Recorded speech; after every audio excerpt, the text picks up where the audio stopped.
Drugs একটা ক্যান্সারের মতো হয়ে গেছে আমাদের দেশে বর্তমানে। মানে এটা এমন একটা অবস্থায় চলে গেছে যে মাকড়সার জালের মতো। এর আসলে মানে এইখানে ধরলে ওখানে ভেঙে দিলে ওখানে ধরে, ওখানে ভেঙে দিলে ওখানে ধরে, এইভাবে ঘুরতে থাকে। বাট এইটা কথা বলার অর্থ এই না যে আমরা চেষ্টা করছি না। আমাদের ক্যাম্প থেকে প্রতিনিয়তই এরকম অপারেশন পরিচালনা করা হচ্ছে এবং আমরা প্রায়ই এই মাদকের বিভিন্ন আখড়াগুলাতে, বিভিন্ন স্পটগুলাতে রেড পরিচালনা করে আমরা অপরাধীদেরকে শনাক্ত করতেছি, পুলিশের হাতে দিয়ে দিচ্ছি। এবং আমাদের পুলিশ বাহিনী র্যাব কিছুদিন আগে র্যাব খুব বড় একটা অপারেশন করছে, প্রায়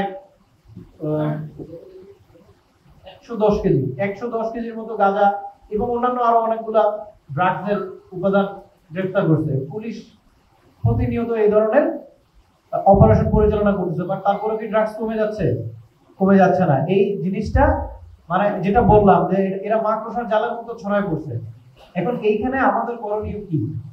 আইন শৃঙ্খলা রক্ষাকারী বাহিনী কি করবে? আইন শৃঙ্খলা রক্ষাকারী বাহিনী যা ইনফরমেশন নিবে যে ঠিক আছে ওইখানে চালান আসতেছে, এদেরকে গ্রেফতার করলাম, আমি গ্রেফতার করলাম। ফর এক্সাম্পল, আমি গ্রেফতার করলে এই যে র্যাব কিছুদিন আগে 110 কেজি ধরলো, কমে গেছে গাঁজা আসা? গাঁজা আসা কিন্তু কমে যায় নাই। এটা প্রাইম একদম বেসিক স্কুলটা হচ্ছে ফ্যামিলি এবং আমাদের কমিউনিটি। এই কমিউনিটি থেকে আমাদের যে ইয়াং জেনারেশন আছে ওদেরকে এই শিক্ষাটা দিতে হবে যে তোমরা যে কাজটা করতেছো দিস ইজ নট গুড। এই জিনিসটা ওদেরকে দিতে হবে। আমাদের কমিউনিটির ভিতরে এই প্র্যাকটিসটা গড়ে তুলতে হবে। এখন আমি যেটা বললাম ওই যে আমি হয়তো ধরে পুলিশকে দিব, পুলিশ হয়তো কোর্টে চালান করবে, দেখা যাবে সে 6 মাস জেলে ছিল, 6 মাস পরে কিন্তু সে বেড়ে যাবে। ও তো ফাঁসি পাওয়ার মতো অপরাধ করে নাই, করছে কি যে গাঁজা বিক্রি করতে ফাঁসি হবে?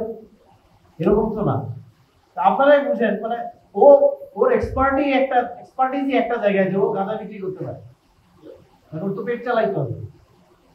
আমি ওকে ধরবো, ও 6 মাস জেলে থাকবে, 6 মাস পরে বেরোয় আবার এই কাজ করবো, যতক্ষণ পর্যন্ত ওকে শুধরানো হয়।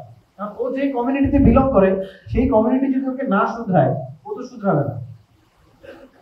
এবং আমরা আমাদের কমিউনিটি গুলাকে, যারা ইয়াং জেনারেশন আছে তাদেরকে, আপনাদের জন্য আরো সহজ, আপনারা ধর্মীয় উপাসনালয়ের লোকজন, আপনাদের কাছে লোকজন পূজা দিতে আসে, তখন আপনাদের যারা পুরোহিতরা যারা আছেন তাদের মাধ্যমে এই মেসেজটা পাস করা আরো সহজ।